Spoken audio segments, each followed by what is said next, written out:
Sabihin mo sila nasa kabila. Hello! Balita ka, sir. Ha? Balita mo sila.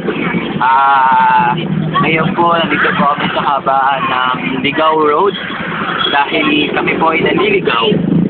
At meron po tayong isang taong nakakausap at napagtanungan kung saan lugar yung Rizal. Hindi po kasi namin alam. So, siya po yung ating kakausapin patungkol po sa lugar na yun.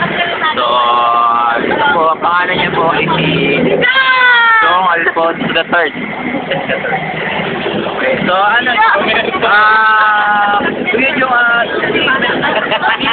kanina pa po kami nagliligaw, hindi po namin alam yung lugar sa recreational center, pero may nakapagsabi po sa amin na kayo po yung nakakalaman, kayo po yung nakamatandang tao dito sa lugar na to. Dito na tayo, saan po ba talaga yung lugar na yun? Malayo yan, malayo. So, sabi po niya malayo, meron po siya tayong katanungan ulit para sa kanya. Jong, sa tingin mo ba nakapunta ka na sa lugar na yun? Dalawang kami. Hindi sa tingin ko niya. Ay, niya lang.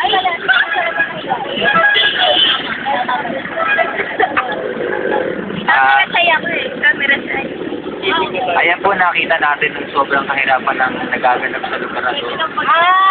Hindi po natin maabot yung kanilang mga pangangailangan dahil ang gobyernong meron tayo ngayon. Hindi ko alam kung ano yung ginagawa ni Noy ngayon, pero ito po sa Diyos po natin ang kanyang mga balak. Dahil alam po natin na sa Diyos lang po tayo nakakahanap ng pag-asa, tanging lupa. Hindi na namin kayo?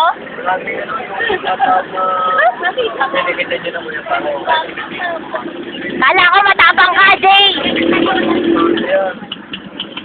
Iniingit namin. Iuwian ka namin ng buko. Parang bayan na to. Para po sa minamahal po namin. Para po, saglit lang. Para po sa minamahal namin kapatid. Jay, yun.